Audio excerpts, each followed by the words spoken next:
Salut et bienvenue dans cette nouvelle vidéo où nous allons aborder la notion de gestionnaire de patrimoine. Un gestionnaire de patrimoine, c'est ce compte-là qui permet de combiner en son sein plusieurs comptes. Donc, vous avez votre compte bailleur, mais vous n'avez pas le temps d'assurer la gestion de tous vos biens.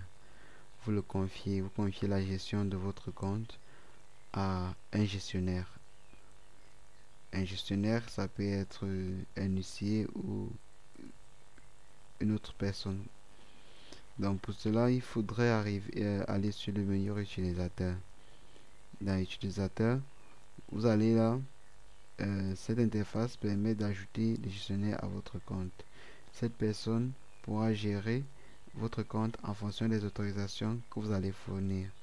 Donc ici, il s'agit de chercher un gestionnaire existant dans l'application et de sélectionner ce gestionnaire et lui donner les droits possibles.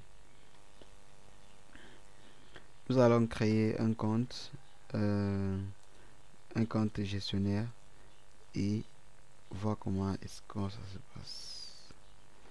Donc, nous allons venir là, déconnecter Monsieur Rin, notre locataire, aller sur tarif. J'ai pas cliqué. Tarif ou inscription, c'est la même chose. Compte gestionnaire de patrimoine. On va s'inscrire pour une durée de 1 an et valider. J'aurai besoin d'une adresse mail.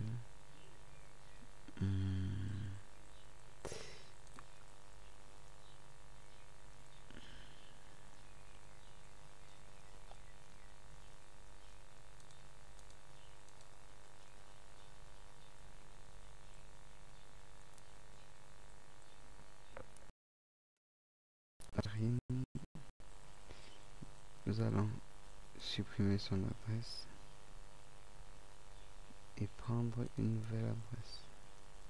Nous allons créer un compte avec ça.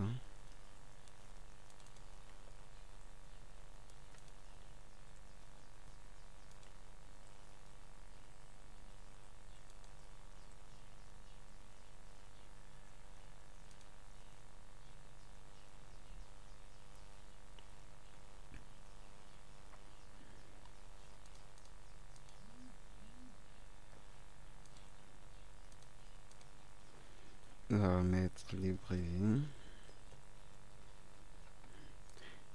le numéro de téléphone. Là, il a le compte gestionnaire de patrimoine. Nous allons chercher Monsieur Mosevo depuis notre compte bailleur. Ok, chercher un gestionnaire. Nous allons mettre son nom et taper sur entrée. Donc, le voici et nous allons l'ajouter simplement et lui donner la gestion des immeubles, la gestion des locataires, la gestion des factures, la gestion des messages. Nous allons donner toutes les permissions.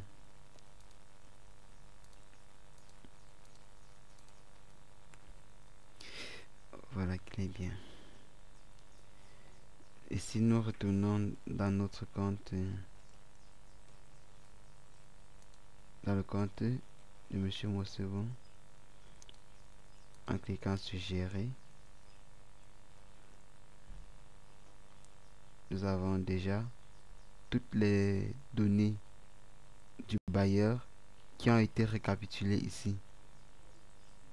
Vous voyez, on lui a confié la gestion et depuis son compte, il a déjà un récapitulatif. Ce qu'on aurait dû faire, c'était de se connecter déjà à l'avance avant de venir ici, mais c'est pas grave.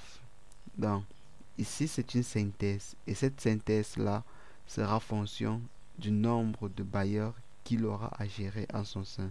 Donc, vous voyez, état des factures, détail. Voici le bailleur en question, c'est Monsieur Gigi qui est sur cette fenêtre. C'est Monsieur Gigi, il a accès à tout vraiment. Donc, il peut voir les différentes location. Il peut voir les locations de Monsieur Didier. Il peut voir les réservations. Il peut voir les biens avec les logements également. Tout est là. Tout est là. Il a accès à tout. Il peut voir les locataires. Monsieur Ring.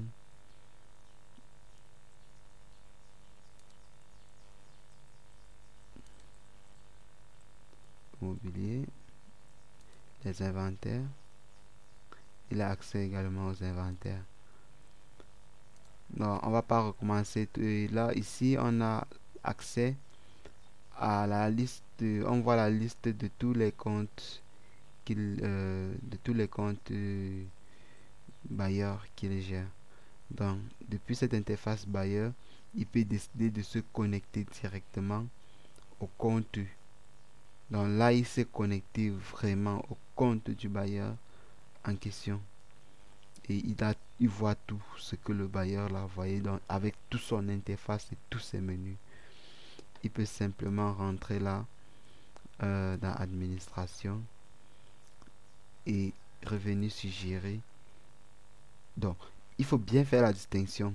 Cette interface, c'est l'interface normale du gestionnaire de patrimoine qui voit une synthèse et qui peut gérer les biens de tous les bailleurs étant dans son interface à lui. Maintenant, s'il veut se connecter directement sur le compte bailleur et avoir exactement les mêmes menus que le bailleur, alors il doit cliquer sur gérer. Et c'est en cliquant sur gérer du bailleur qu'il a accès à toutes les fonctionnalités telles que présentées sur l'interface du bailleur, sauf le menu quitter qui ne s'y trouve pas. Donc ceci c'était l'introduction du compte gestionnaire de patrimoine. Je vous invite à voir ou à revoir même encore cette vidéo pour mieux comprendre ce que j'explique.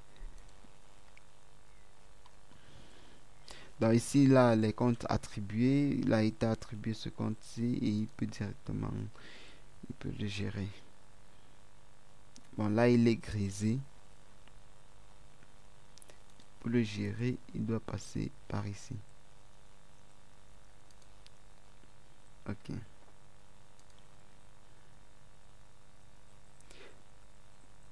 Nous pouvons faire un petit essai, c'est-à-dire on peut créer un bien,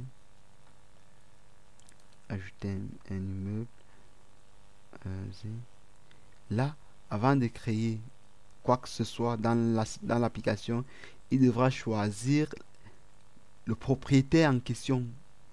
Est-ce le bien de monsieur A ou monsieur B? Là, il y a un seul bailleur qui le gère.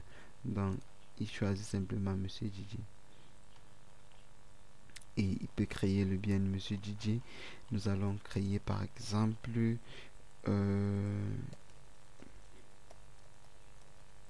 immeuble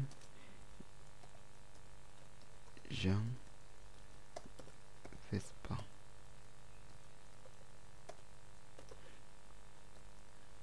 Jean Vespa. Numéro de titre foncier. Non, je ne veux pas préciser. Nom du propriétaire, moi c'est bon. Numéro du permis de conduire, du permis de bâtir, construire. Date de mise en service. De mise en service. 2017. Ok. Descriptif. Situé dans une région reculée. Localisation, nous allons mettre Libreville, Gabon. On a une localisation.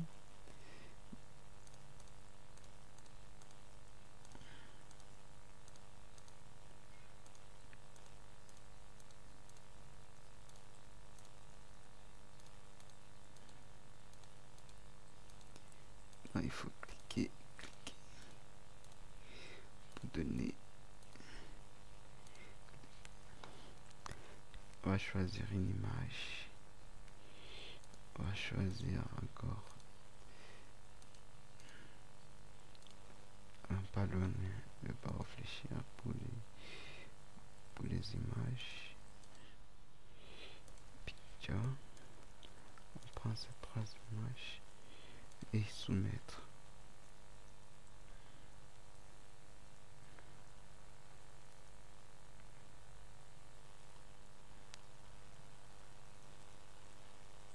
Donc si tout se passe bien, on aura le bien affiché, le voici, et qui appartient à tel bailleur. Et si on rentre sur le compte du bailleur et on part dans immeuble, nous allons voir l'immeuble Jean Vespa qui a été créé. Vous voyez, n'est-ce pas? C'est un peu ça. Il le fait à la place du bailleur. C'est ainsi qu'il peut créer des logements, des factures, etc. Et ça sera récapitulé uniquement dans le compte de celui-ci. Donc, je vous donne rendez-vous à la prochaine vidéo. Nous allons continuer notre exploration de cette grande plateforme. Ok, merci et n'oubliez pas de laisser vos questions en commentaire. Si vous voulez que j'explique mieux une partie de l'application, il faudrait le signaler en commentaire pour que je prenne note et je me lance. Donc, à la prochaine vidéo.